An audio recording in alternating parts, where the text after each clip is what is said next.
mga pills sa atong Pwede na sila mataunan ng tubig. nabaw nga again at this juncture ay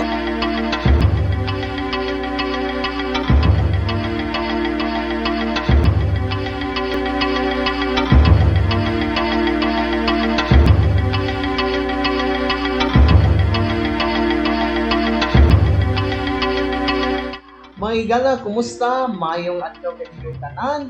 Welcome na usab niining line na pod na edisyon ika-33 na ka edisyon sa atong programang Kapihan sa Kadagpan, Kadagpan Digital Media Forum. Binasyahi kani nga edisyon og daghang mga hisgutanan sa atong mga butang nungsod na nasud na nadiin ako ikaw kitang tanan adunay dakong kalambigitan. Kami gihapon, as usual, ang mga moderator ni Indie Media Forum, Kadagpan Carlo Dolier, si Kadagpan Tomas Canoy Evangelio Jr., ang atong bisita karon sa atong programa Kadagpan News na ika-33 edition, si Architect Chito Gabino, ang top caliber na writer and journalist sa Davao. Ilado ni siya, nagahimo po ning libro.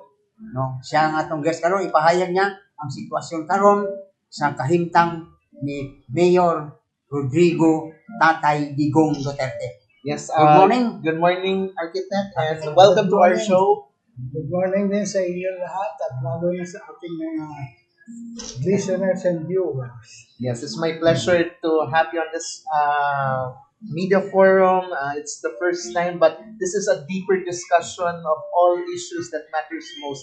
But first and foremost, because mag-iisang nagtaon na mula nung dinala sa dahig si Tatay Digong. But of course, what's the implication of this situation within our country as well as the situation in Davao City since na wala sa presensya si Tatay Digong po? Well, hindi ko na kabisado dito ang mga dito sa mga Davao City. Pero still peaceful and as usual, parang ganun pa rin yung panahon ni Mayor Pasig Duterte hanggang kay Sara. Ang mabigat ngayon na problema ay nasa nasyonal. Opo. We are faced with, first, lalo na kung concerning the Duterte family, first, yung trial ni Digong sa The Hague. At saka pangalawa, yun ang impeachment ni Sara sa Congress. So those are the two big questions na nag-bother ngayon sa mga taga-Davao at Mindanaoan. Now, ako nga, na-imbita ninyo ako, na-monitor ko naman lahat yung mga nangyayari ngayon dahil retired na ako, parati na lang ako nakatutok sa radio TV, courtesy of Signal, pagka-advertisement na yun. Ayun, nakikita ko ng ang problema, parang nakikita ko major problem natin is karamihan ng mga leaders natin na nagdi-discuss yun ng mga issue, puro problema ang pinag-uusapan. Wala akong natidinig masyado ng about meaningful and lasting solution. Katulad nitong massive corruption. Ano ba talaga ito? Ano ba ang gagawin ng long term? Meron mga short term ito, mid-term solution, pero meron dapat may long term din. Pero walang nagdi-discuss na gano'n, walang nakakaintindi. Kaya ako, ang ginagawa ko, sulat na lang ako ng sulat ng pamphlet ko, then pa-print ko, then pamigay ko for whatever purpose ng kung sinong gustong mag-aral ng mga issues na yan. Ay, yun ang aking ginagawa. Ngayon, I am wondering na bigla mo akong tinawagan ngayon para maging guest dito sa inyong programa. And yun nga, gusto kong malaman na kung bakit ako ang inimbita ninyo. Yes, because you have a lot of things that based on your knowledge and with, of course, with the current situation nationally, not only nationally but globally, but technically that we had invited you here kasi gusto namin na malaman yung syempre yung mga nalalaman sa mga issues ngayon, lalong-lalo na sa panahon na right now, nararanasan natin kasi kagabi pa nga lang, nauubusan na yung mga kerosene, unleaded, premium kasi nakilera yung mga kotse, mga jeepney kasi nagmahal na naman ng presyo ng gasolina. But of course, what is that implication and impact with this situation, especially ang dami ng problema na nararanasan. Tapos smoke screen na lang yung ibang issue para lang hindi nila ma-raise up, take up yung totoong nararanasan ngayon natin mga Pilipino. Well, ang much concern ang mga Dabawenyo, Mindanaoans, yun talagang unang-una yung kaso ni Tatay Digong sa The Hague. Opo. At ang pangalawa, yung impeachment ni Sara. Now, itong biglang pumutok, itong gera sa Israel. sa Iran at saka Amerika at Israeli, mabigat din na yan. Kasi naman din, yung Iran, mayaman na bansa yan sa oil. Pero ang isang kinagagalit ng mga Israelis at saka Amerikano dyan is yung Iran nag-sponsor ng mga terrorist groups like Hamas na number one kalaban ng mga Israelis. So, ang kanilang yung si Trump, medyo may kabigatan din ng decision making, unahan na niya. Parang ganun pa. Kung baga may kaaway ka, unahan mo na ng suntok para makalamang ka na agad. Ayun ang ginawa ng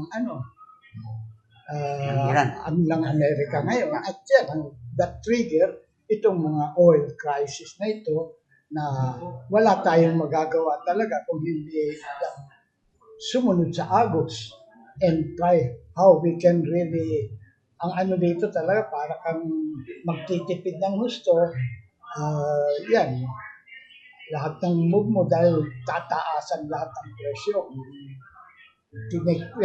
Binibiro ko nga ang misis ko, sabi ko, lahat na lang nagtataasan, pero isa lang ang gusto kong tumataas. Tanong niya, ano yung gusto mong tumaas? Yung bang mga palda ng babae, pag tumataas, lumalabas yung magagandang deskins. Medyo, hanggang doon na ako, nire-respeto ko naman sila. Pero, yun lang ang tumataas sa akin. Medyo, may kagandahan. Pero, yun naman ang ginagawa din ng fashion show kasi yan. Pero yung pang-gobyerno natin, wala bang magawa para hindi magsitaasan ang lahat ng bilihin sa pamukha ng gasoline, mga itong problema na ito, hindi lang sa Pilipinas, sa mundo ito. Pero so lahat ng mga gobyerno dyan, wala silang unless yung walang problema masyado dyan, yung meron silang oil, source of oil. Yung kanya-kanya, katulad ng Amerika. Yung Amerika, wise yan eh. Ginagamit niya yung oil, yung mga imported oils nila. Yung kanila, hindi nila ginagamit yung oil nila. Naka-stay lang doon, stock lang nila. Kaya, kung may magkagera man, handa sila doon. Dahil hindi nila ginagamit yun. Ganon din yung mga ibang bansa. Meron silang oil, hindi nila ginagamit, hindi nila ina-export. Reserve lang nila yun. Reserve lang nila for kamotin ganitong mga situation. Kaya sila ngayon, ang okay na ang buhay, walang masyadong problema, pero doon sa mga countries na walang oil at tatamaan, talagang puro may problema lang. Pero tayo dito sa Pilipinas, di ba mayroon tayo mga reserve na oil? Bakit hindi ginamit? Yan din ang ating malaking problema ng gobyerno natin. We are very rich in natural resources, lalo yung natural gas. Bakit hanggang ngayon natutulog sa pansitan yung mga oil natin dyan sa Ligwasan Mars at saka dyan sa Tawi-Tawi o ng mga natural gas dyan na sa Palawan. Walang nagagawa ang ating gobyerno. Hindi lang itong gobyerno na ito, yung nakaraang pating gobyerno at palagay ko, maski yung susunod ng gobyerno, parang hindi nila malaman. Sa akin parang napakasimple lang yun Bakit ayaw ka nilang gawin architect? Bakit kaya? Kung mayroon tayong Yung sapat na iba pundo. siguro, merong kasabihan na yung mayayamang businessmen, gusto nila, at mga politician na gusto nila parang manatiling maraming tao na Pilipino na mahirap para makontrol nila, magdala-dala nila yung sa ilong, mga ganyan, di ba? At under the bonal nila, kung mahirap pa, siyempre, aasak patronage politics. Di parating hamahanap ko ng patron. Kaya gusto nila Na- ang mga Pilipino maghirap. Karamihan ng Pilipino mahirap. Mahirap mo, yun na. Yun ang Pagmasdan sadya nila. ninyo yan, Yun na. para makontrol nila sa eleksyon ang mga Pilipinong boto, ang mahirap. Isang yan. Ako na yung yan, that's one of the ang nakikita ko lang halimbawa ako ang meron tayong conflict dyan ngayon na pinag-uusapan yung West Philippine Sea. Yung pinag-uusapan naman yan, hindi naman territory talaga ang yung nasa ilalim ng dagat at pinag-uusapan dyan. Yun ang pinagtalunan. Oo, yung mineral dyan. Interesado ang China na makuha rin yung oil at saka mga natural Yung gas, kung ano pa yung resource mga gas. dito sa ano. West Now, Philippine Sea. Kung sa akin naman, wala din tayong kakayahan to explore and develop yung mga resources. So bakit, Xi Jinping, usap tayo. Ganito ang gawin na lang natin dyan sa lugar na yan. Explore natin ang natural resources. Wala na tayong awayan. Kung kanino man yan, bahala na sino may-ari. Pero tayong dalawa, mag-partner, explore natin yung resources at kung ano yung makuha natin dyan, hatiin natin. Percentage na lang. Mag-share na lang Share tayo. Tayo naman, wala rin kakayahan na to do that. Bakit hindi na lang tayo pumayag sharing? Sila naman din, may kakayahan, pero problematic yung kanilang occupation of the area. So, hindi rin magawa nila yung kanilang exploration. So, ba't hindi na lang tayo mag-usap? Di ba? Di ba nag-usap? Tapos paghatian natin yung makukuha dyan, bahala na kung sino may-ari niyan. Lupa na yan, ano pang importante, pakinabangan natin yung mga resources dyan. Di ba napag-usapan na yan sa architect sa pagkaalam ko, naging sa hatian, parang okay na. Bakit hindi pa natuloy yan? So, sa pagkaalam ko, 60% ang China, 40% ang Pilipinas, pero wala namang gamit ang Pilipinas para gawin yung anong magawa. Lahat equipment sa China. Kaya hindi nga. pa nga umayag. Kaya nga, bakit hindi ganun ang Yun nga. ang pag-usapan ng inject ng China At Pilipino. at saka ng Pilipinas? Compromise, yun, mag-joint venture, bahala na yung may-ari kung kanino man yan.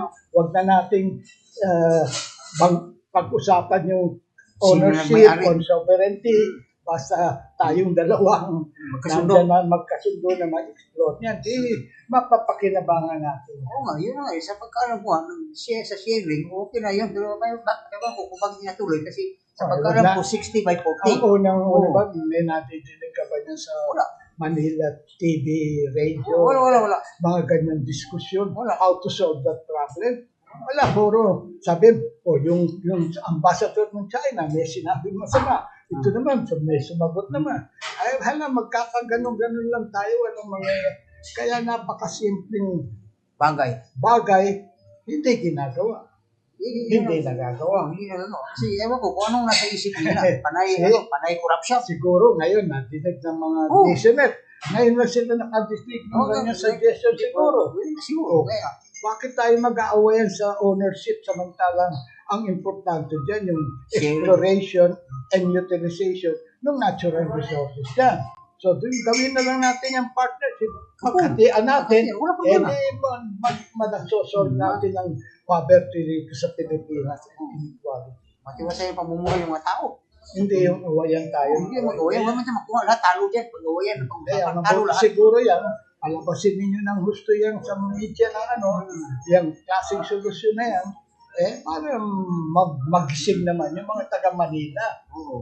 Sila lang man talaga. Kala kasi ng mga taga Manila, sila lang nakakaintindi Oo. niyan. Pero Yung sila lang. Hindi tayo tignan kasama. natin.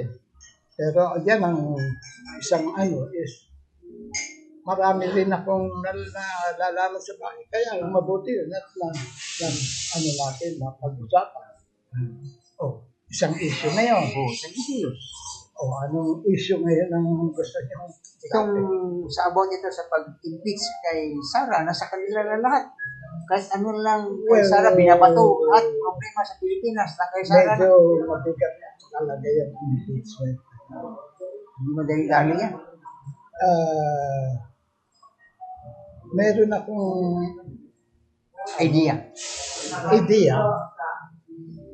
pero ewan ko kung napakahirap na idea, pero yun ang pinakamagandang solusyon na nakikita ko. Pero yan, ipinahatid ko na doon kay kung mahanap ako ng paraan kung paano makaabot kay Sara yung naiisip ko. Pero masyadong radical at talagang mabigat na Bakit? Meron ka nang naisulat, naigawa para iparating sa kanya. parating na kung makakarating. Kung meron ka, Siyempre, may tao kung alam na doon ko pinadala din. Makakarating. nakarating kaya. Sana. Pero kung hindi, Hanggang napakadali naman yung puntahan mo lang ako doon sa isang lugar na ganito, ibitahin mo lang ako magkape. Hindi bubulong ko na sa'yo kung paano yun. pero nakasulat na yung mga iparating mo. Siyempre, Ready na. walang lahat ng question kagad, may sagot May sagot doon sa nagawa mong doon sa bagay na yun. sa bagay na yun. Ayan mo, kung magkaroon ka, kung ipagkatiwala mo sa akin, mapaabot. Hindi na, nandun na nga Nandun na. nandun na yun. Kaya mahirap na rin yung magkakita-ito. Sige lang, at least kung mayroon doon, kung nabasa Pero na nila. kung talagang Interesado. interesado si Sara, papuntahan na lang niya ako. At yung kanyang trusted na at mag-uusap kami ng ganitong masinsinan. Yan. Kapag medyo mabigat-bigat yung nakikita ko. Oo nga. Ay, alam mo, Hanggang doon na lang siguro muna tayo. Doon sa kay Sara impeachment. kaya nga ikaw naimbita ko ka para mapailiwanag mo. Ako tinitignan Yung mga ko lahat yan solution hanggang sa meron na akong senaryo sa 2028 kung sino magiging mga ganyan, mga Mga line-up. Pero one thing, yan ang aking prediction. At kumisa, talagang itignan ninyo kung mangyayari. In the Senate trial ng impeachment na yan, not guilty si Sara dyan. That is a political process. Pero itaga mo sa bato, maski anong gawin nila, not guilty si Sara dyan. Sa Impeachment na yan. impeachment. Yung impeachment, nasa power ng lower house yun. Ang Senate, ang judge doon. Pero, siyempre, ang Senate din ang mag-decide. Pero, yan ang aking prediction. Not guilty. Si Sara. So malang hindi mag-prosper yung plano nila. Yun ang aking tingin. Tingnan nyo na lang natin ang resulta mamaya kung tama ba yung sinabi ko o hindi. Siguro, pagdating yun, I hope tama rin yun para mayroon. Yun ang mabuti yun. At guilty. Dahil kung guilty, medyo may kaguluhan. Malaking problema. Malaking problema. Pero ang lahat takot sa mga Duterte. Takot Sa- sila. Ang lahat takot kay Duterte. Well, yung iba, Karamihan. din. Takot. Medyo, siyempre, ganun ang karakter din ng maraming klaseng boss kasi yung karakter Merong boss na talagang ang kanilang power ng yung matatakot ka sa kanila. Meron naman mga boss na charismatic na dadaanin ka sa magandang usapan. Meron naman kanya-kanyang style yan. Yan ang style ng leadership ng mga Duterte. So, bigay na natin sa kanila.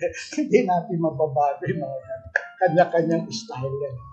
Kaya kung sino man yung maging presidente ulit, katulad na si President Marcos, may style din siya ng kanya. Siya parang masyadong, sa aking pananaw, parang diplomatic masyadong gusto niya. Hindi yung raka ng ano. Yun ang style naman niya. Mahinay, maano siya. Para din si Leni Robredo, malumay, hindi yung ibang karakter ni Sara naman. Ganun din yung iba din kay Digo. So, kanya-kanyang yan. Discarded. Ang mabigat na parating tinatanong ng mga tao nga ngayon, punta tayo sa kaso ni Digo. Well, ang pinaka naging problema dyan, yun din, bakit siya napunta kung subi? Dahil ang ICC meron niyang warrant of arrest kay Netanyahu. Pero hindi ma-implement because the government hindi makuha ng ICC. Meron din yung warrant of arrest kay Putin. Hindi na posto. Hindi rin ma-implement ng ICC. So, merong warrant of arrest kay Digo na-implement. Kasi kagustuhan ng masasabi natin na nasa gobyerno na rin yun. kasi nagsalita na yung isa na humuli na napag-utusan siya. Yun, siyempre, yung namang manghuhuli, hindi naman. Utusan lang yun eh. Hindi naman siya. Pasa, parang, iba yung amot, iba yung implementor. Yung hugas. implementor, kung ano lang ang niya, basta it Utos. is legal and Sundin niya. wala kang mahirap na yung maling order na illegal order, Kaya may order. hindi mo pero kung legal order, hindi talagang ikaw naman malilinti ka pag hindi mo ginawa. Sa bandang huli, ikaw na may kasalanan. Sa bandang huli. Ikaw may kasalanan. Bakit mo ginawa? Illegal man yung pag-utos sa iyo. Nagpumanta na sa'yo. Napag-utusan lang ako. Hindi, may warrant of arrest yun ng Pero kung gustuhin daw, hindi daw mahuli si Digo. Kung gustuhin ng administrasyon, hindi nangyari yun. Hindi. Katulad ng kay Putin at saka kay Netanyahu. Ayaw ng Tatlo silang merong warrant of arrest. Hindi mahuli-huli. Yung isa lang, yung dalawa, hindi mo mangyari. Ngayon, ang isang naging problema rito, nung una kasi very close ang Marcos at Duterte, di ba? Ang tandaan ko noong una na nagkakampanya, mag-uumpisa yung kampanya niya, nagkakampanya na kami kay Sara for President. Alam ko yan. At yung ibang pinagtatalunan ng kung sino ang vice. Si Amy Marcos pumunta kay Sara. Kay niya. Gusto niya, kung pwede, si Bongbong ang vice. Nakiusap sila eh. Yung iba naman, gusto si Cayetano. So, namimili lang kung sinong magbabayis. Ang biglang nangyari is, hindi man tumakbo si Sara ng presidente. Vice-presidente man ang tinakbo niya. So, nagtaka ngayon kami, bakit ganun ang nangyari? Tabak pa tayo noon eh, di ba? Yung Oo, na yun. basta nga. Nagtataka nga ako. Siguro siya na bakit hindi presidente at sure winner naman siya doon? Kaya mataas ang boto ni Sara kay Bongbong. Kay Bongbong. Sure mataas. winner siya sa presidency. Bakit? Naging vice siya. Vice-presidente ang tinakbo niya. Siya man ang unang nag-file. Vice-presidente. Ngayon, ito si Bongbong, mabilis din. Nag-file kagad ng So, wala ka nang magagawa. Pero kung isipin mo, mas mataas ang boto ni Sara kay Bongbong. Walang 32 question million. yun. Basta mananalo ka, sure winner ka sa Oo. presidency. Wag na natin sabihin kung magkano pang boto, malaking boto ba. Basta winner. sure winner si Sara nung panahon sa Kampanya presidente. tayo. Pero bakit vice president? Yung tinakbuhan. Tinakbuhan. Kasi kasi dito noon sa Davao, Yan ang- naging Ah. vice mayor naman din si Sara. Ang Ah. una niya takbuhan talaga vice mayor. Kaya nung pagka-presidential, vice president din tinakbuhan niya, di ba?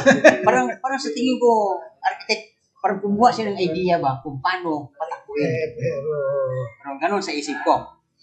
iba yung local at iba yung national. Oo nga.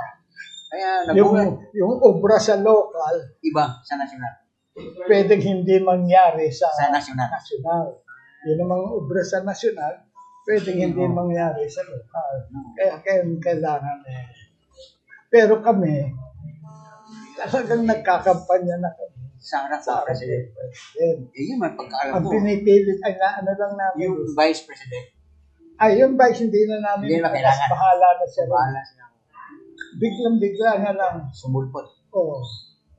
At saka parang COVID area pa din yan. Oo, Medyo COVID time. Pagka-COVID yun, kaya bihira ang taong nakakalat. Kampanya. Kaya yun ang- Well, ang tao naman, imperfect naman talaga tayo. Lahat ng tao. Ginawa tayo ng Diyos ng imperfect, so nagkakamali tayo paminsan-minsan. Merong seryosong pagkakamali, merong hindi na seryoso. So, yung mga nangyari na yon, nagkulang din ang bawat isa't isa sa bagay na yun. Kaya nagyan ang inuwian ng situation na yun sa pagkakamali ng tao sa kanyang desisyon. Pero may iba tayo topic. Itong nagpalakad naman ngayon na ialis ang Mindanao sa Luzon, Visayas, gawing Republic of Mindanao. Ano sa paningin mo? Hindi, secession movement yan. Illegal yan po. Pwede tayong mahuli ng gobyerno sa pagginawa mo yan ng The only way talaga, if it will be a constitutional change na Ganyan nung araw sa Amerika Alam mo ba sa Amerika, nung araw, yung South America gustong magsisid sa North America. At si Lincoln ang presidente noon. Ay, hindi pumayag si Lincoln. Gusto niyo civil war. O, nag-civil war na ng Amerika. Maraming napapatayan doon. Ganyan din mangyayari sa Pilipinas. Kung gusto mo gawin yan. Kung gawin yung mo yung Republic of Mindanao. meron magawa ng mag-attempt na ganyan. Civil war ang gusto natin. Sino man handa mag-civil war. Ang tayo. Hindi pwedeng but that is, ang natin, unang-una rin naman, ma-dismantle ang ating bansa. Ako, hindi ako sang-ayon. Hindi, maski Sang-ayon. sang-ayon Sa ginagawang nilalakad dahil nila. pamilya na tayo, naging yan ang binigay ng Diyos sa ating pamilya, magsama-sama tayo sa hirap at ginawa. Hindi yung gusto mo lang guminawa, iialis ka na sa pamilya mo. Of course, kung pwede family ka pa din Ng Luzon, Visayas, Mindanao. Pero, yan din ang mabigat na. Ang problema natin ngayon sa Mindanao, wala tayong leader na nag-uusap, nag-lead ng tungkol sa Mindanao. Tanungin ko kayo, sino ang political leader na nag-lead ng about the benefits ng Mindanao? Wala. Kayo, taga Davao, taga Mindanao, media, mga Sinong, pag sinabi mo, yan ang number one leader namin sa Mindanao at kami pinaglalaban kami. Wala. Wala nga. And Sara should play that big role. Pero sino nag-a-advise sa kanya? Meron bang nagsabi nun? O wala rin siguro alam lahat yung mga Pero there must be somebody yung bang malapit-lapit siya talaga sa mga taga Mindanao. Ang isang nag-aano din dyan ng about, isa lang tao, isang politician lang nakita din kung nagsasalita for Mindanao. Alam mo kung sino? Si Robin Padilla. Robin Padilla. But Robin Padilla is not, hindi man of course, yung kanyang Pananaw. di ba nagpa-Muslim man siya? Yun. Okay, pero while he's, hindi rin siguro niya maano yung mga detalya, mga bagay na yan. Yung, alam mo yan, medyo, what Mindanao really needs now na possible constitutionally is autonomy. Huwag ka nang mag-isip ng independence. Yung leader sa Mindanao should think of autonomy for Mindanao. Nabigyan naman tayo ng autonomy ng Bangsamoro, Muslim area. May autonomy na sila. That is the kind of government we need sa Mindanao. Tawagin natin Christian part of Mindanao. A similar law like the Bangsamoro. Kung ikaw leader ng Mindanao, yan ang dapat maintindihan mo. Ang dapat constitutionally na magagawa ng isang within the Constitution is to have another autonomous region. Pero yan yata, parang kailangan mo rin may konting reforma dahil sa Constitution, parang dalawa lang yata ang autonomous region na binanggit yung Cordillera and Muslim Mindanao. So there is a need to really amend din yung Constitution kung gusto na and give autonomy also to Mindanao. At yun ang dapat sana na yung mga big-time leader, political leaders ng Mindanao ang binabanggit at pinaglalaban. Pero sa ngayon, parang wala. Ang natinig ko lang nagsalita talaga, pero si Robin Padilla. Pero hanggang doon lang siyempre, kailangan din ng tulong sana ni Robin Padilla na kumuha siya ng mga taong nakakaintindi na maa-advisean siya kung paano ang gagawin para matulungan ng gusto ang Mindanao. At kung si Sara din ang mag-iisip niyan, ang kailangan ng Mindanao ay autonomy, hindi secession. And that is within the Constitution. Baguhin mo lang din ang Constitution mo para ma-allow ang autonomy sa Mindanao. Magandang explanation ni Architect. Ito, Architect, isang tanong pa, ibang topic. Bakit, kahit noon mayor pa si Tatay Digong, bakit hindi daw maalis-alis sa address ang Davao City, province of Davao del Sur? Yun, bakit hindi maalis yung province, Davao City na sana? Bakit hanggang ngayon, sabi ni Tatay Digong, na bakit hindi pa maalis-alis itong province, bakit nakabuntot palagi? Parang may idea Kaya kayo. nga, hanggang ngayon, Davao City is still part of Davao del Sur.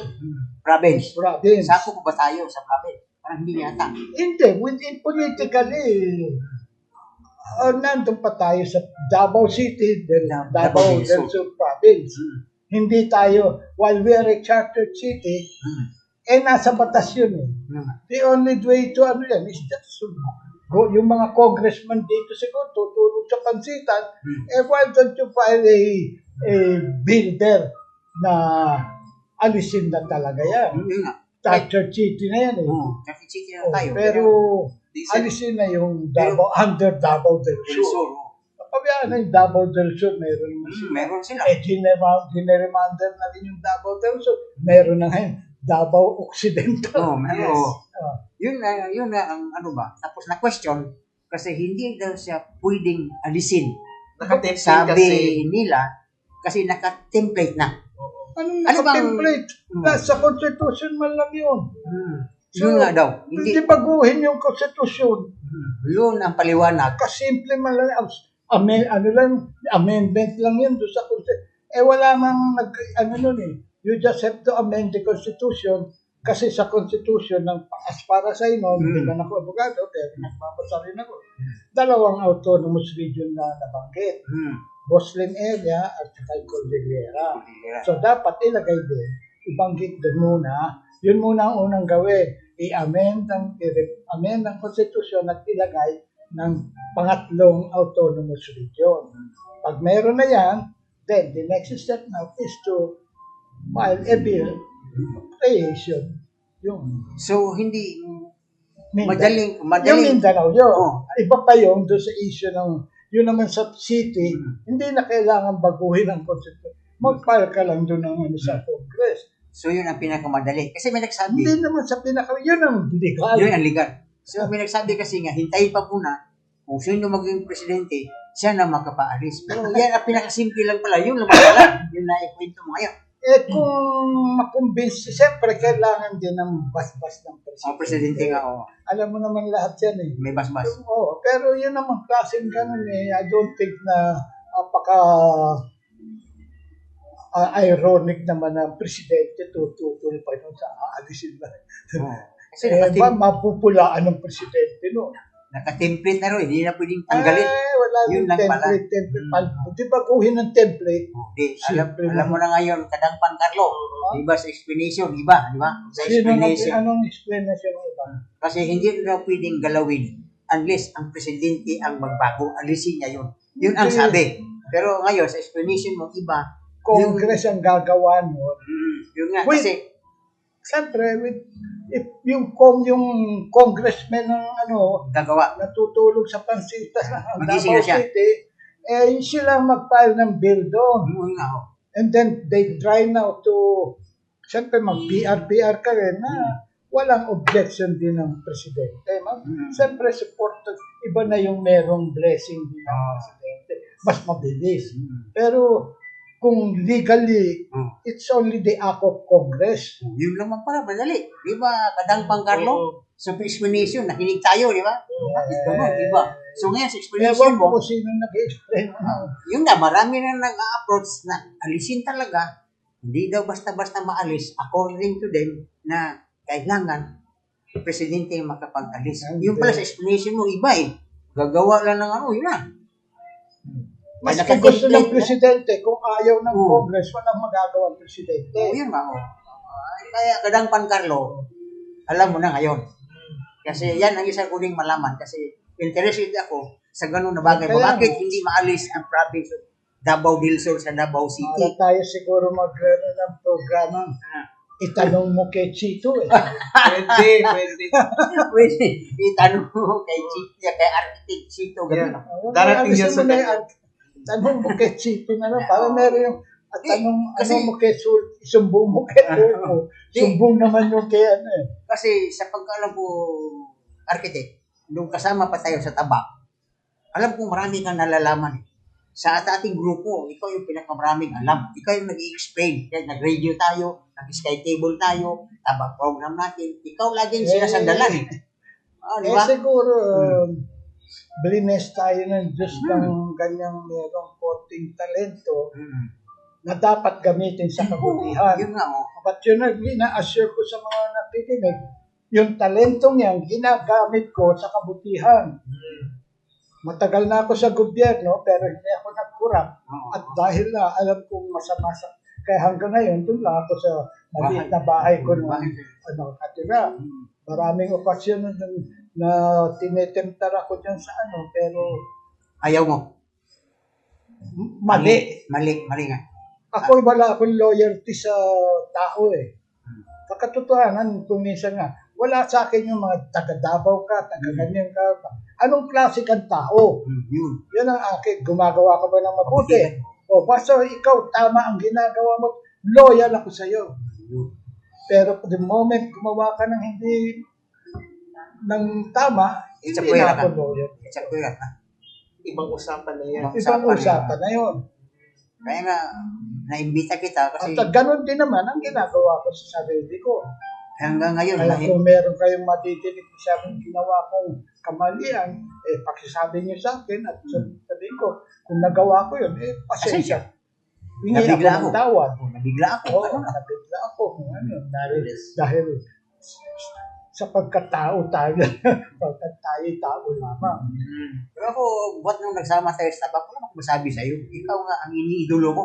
Kasi sa pagkaalam salamat ko. naman yung gano'n. Di, totoo yung sinabi ko. Sa pagkaalam ko, ikaw maraming alam.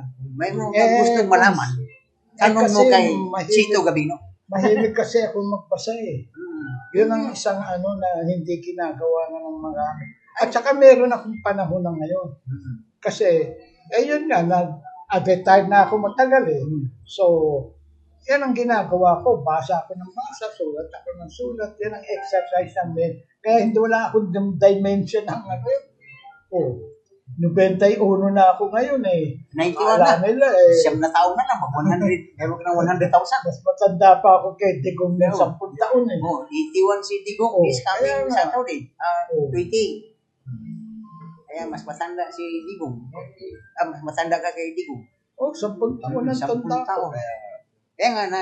Nakita ko man yung history din ng ano. Dahil sa Davao, exposed man na sa politics ng Davao noong araw.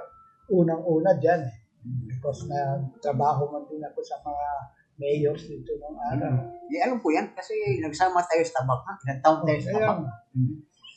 Ganda pa ng grupo exposed natin. Tayo ng Grabe, media. grabe yung grupo natin. Pagtabak, pag-usapan, mga tindi yung mga tao dyan. Kaya nga. Basta-basta yung mga membro dyan. Malalaking tao. Saka nung huli, naging presidente. Oo, hindi ka. Ako, board ako. Yung paghuli, board pa rin ako hanggang si Luga, namatay na lang. Si Ayun Jimmy. nga, yung mga nauna kasi yung mga namamahala natin nun. Puro Ako nga, nag-recommend sa akin na, nag-sponsor si Torres mismo. O, ipasok si Abansinya dyan para maging board sa ano. Walang magawa. Pinalitan si Bagsoy, di ba? May time na yun, eleksyon.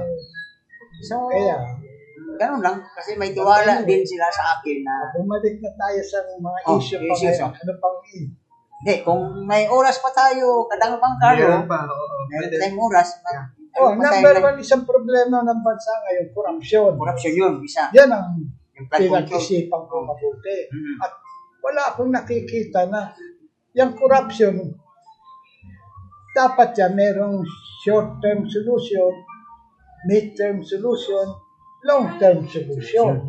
Hindi mo mabibigla yan eh. Ay, oo. Dahil Dahan-dahan. meron tayo sa Pilipinas ang culture of corruption. So hindi mo yung kultura ng corruption, mahirap mong gibain yan sa bansa-bansa na. Oo, kailan. Kaya sa akin, sinulat ko na yan kung anong, yun piniprint nga ngayon yung ano, ng, yung sinulat ko. Hindi, continuous. Ang ito lang masabi ko. In-examine ko rin yung problema ng korupsyon. At hindi lang yung sinasabing yung symptom ng cooking gagamutin mo eh. Kailangan dyan, ang gagamutin mo, yung root cause ng solusyon ng problema. Yun ang putulin Ang mo. malaking hindi na pag-uusapan sa Pilipinas is the root cause of our problem. Ano ang root cause ng problema ng Pilipino?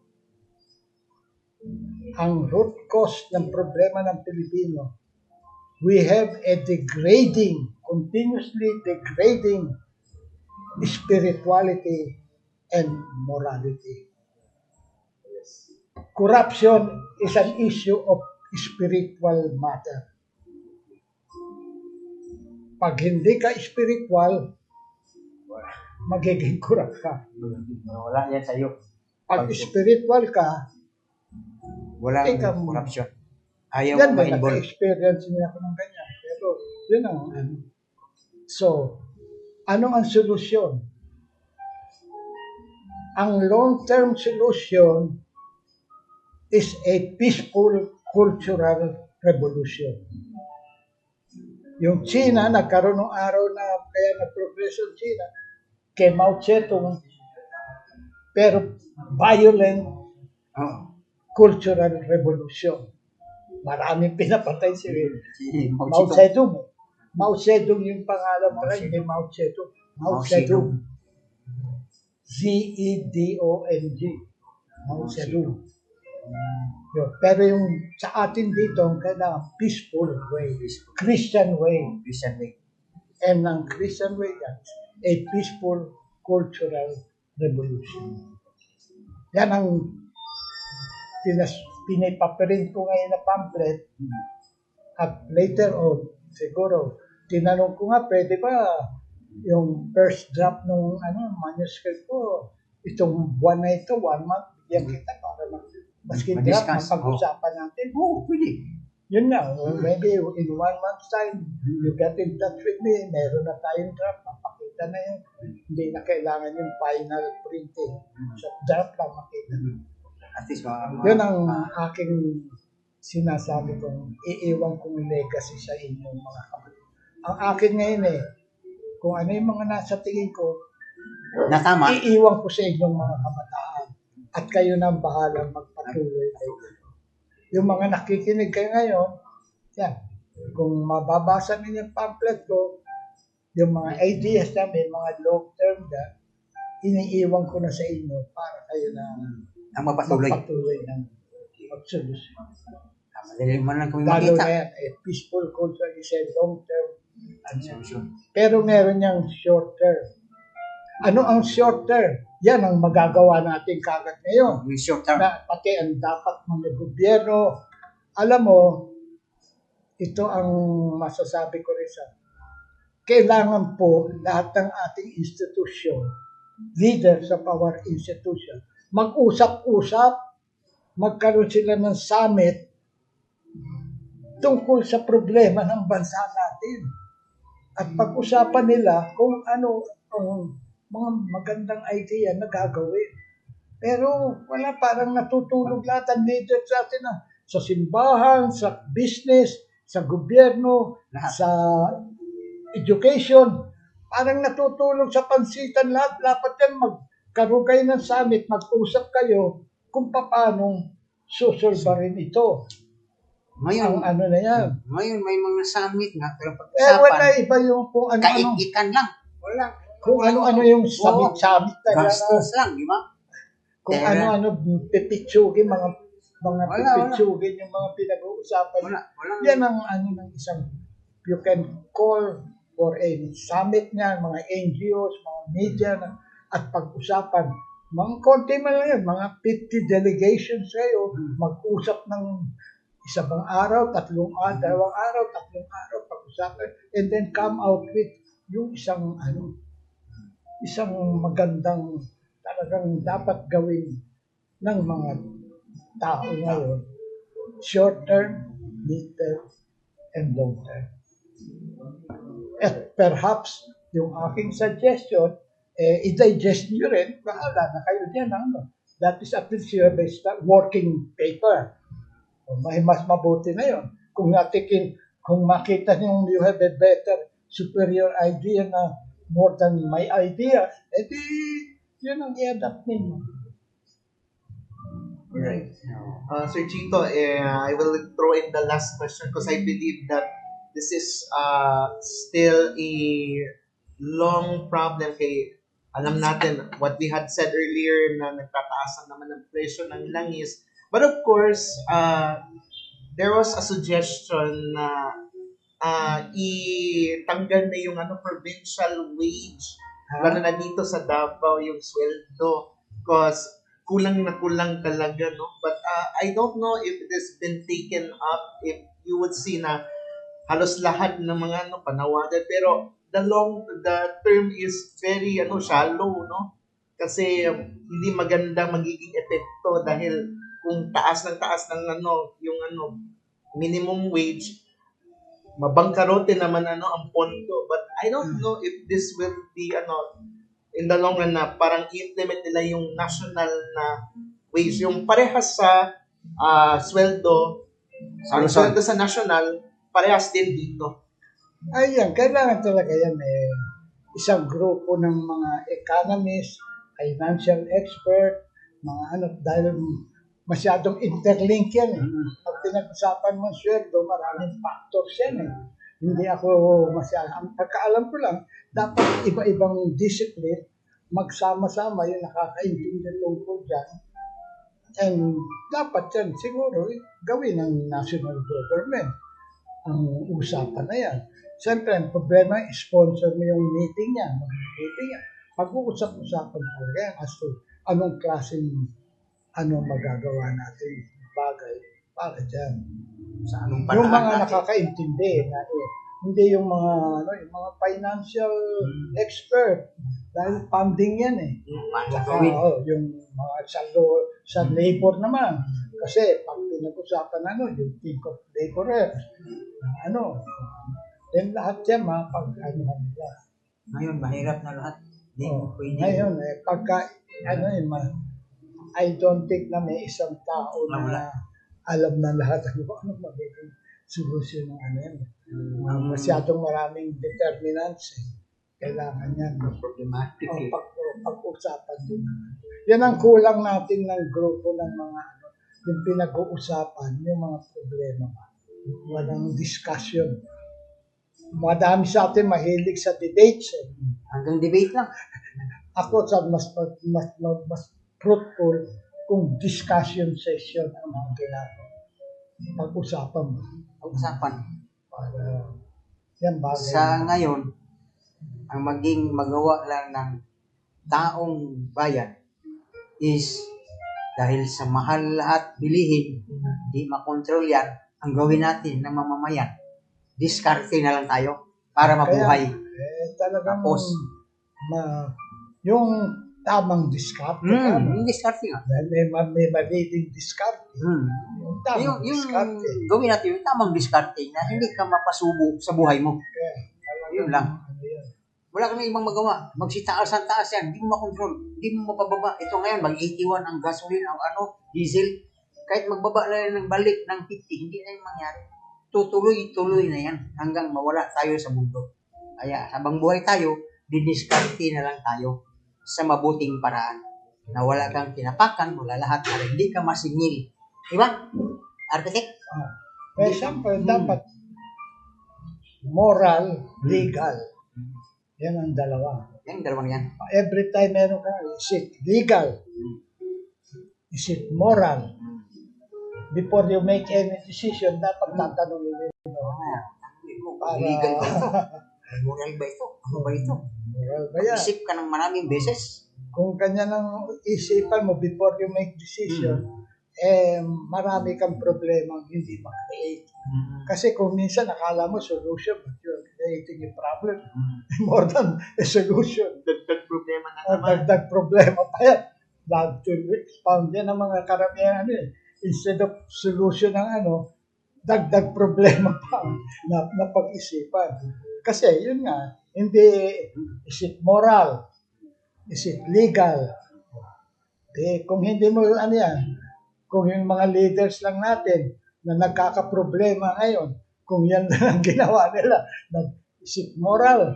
Is it legal? Kung gawin ko ito, hindi sana sila na problema.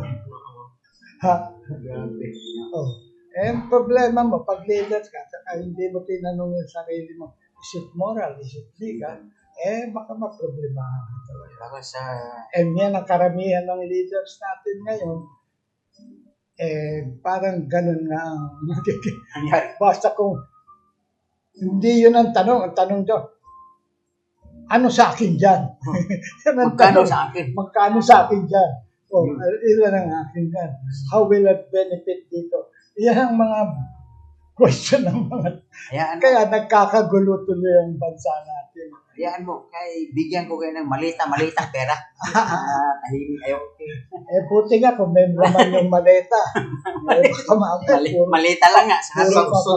Baka puro papel yung laman ng maleta So, wala na siguro, tayo dito matapos na natin. sa atong panagumanuban, but of course we will not leave this 33rd episode without this closing remarks of our guest who has a lot of intellect, Sir Architect Florencio Chito Gabino III. Your closing remarks? Well, ako'y nagpapasalamat sa pag-imbita ninyo sa akin. And magpasensya lang po kayo kung medyo marami kong radical na ideas. Pero ang kasabihan ay, yun nga, dahil sinulat ko rin yung isang libro na bibigay ko sa inyo, Be a Saint, isipin din po natin yung ating pupuntahan. Ang ating kasing nangyayari is, yung buhay lang natin sa mundo, ang pinag-iisipan natin, kalimutan na natin yung susunod nating buhay na mas mahaba. Alam niyo, yung buhay sa mundo is only a blink of an eye compared to yung light natin in the future, which is for eternity. So bakit tayo masyadong concerned sa isang blink of the eye, nakakalimutan natin yung more important of the next life, which is very eternal, So, yan ang kaya ang akin is, kung sino ka man, invest in eternity. Yan ang aking payo sa inyo. Alright. With that, thank you so much, Sir Chito, for your remarkable insights and your time you shared to us. Although maraming hindi makakaintindi, but I hope na it will absorb their minds with what you have expressed in this media forum. May kasabihan na yung taong may mga bagong ideya, madalas tinatawag na cranky. Until yung kanilang idea ay magkatotoo. Kaya tingnan na lang natin kung magkakatotoo yung mga idea natin. So, dito natapos Tapos ang atuang kapihan sa Kadangpan, Kadangpan Digital Media Forum. And hangtod sunod di gayon sa susamang Facebook ug YouTube sa lain pang hisgotanan, na di nako ikaw kitang tanan na dunay dakong kalambigitan. Kami ang inyong mga moderator, Kadangpan Carlo Dolier ug si Kadangpan Tomas Canoy Abanseña Jr. ug natapos ang atong panaghisgot-hisgot ni Architect Florencio Chito Gabino III, ang banggiitang journalist. Yes. Thank you, sir. Thank you. Okay. Thank you so much. Salamat May palang bunta. mo.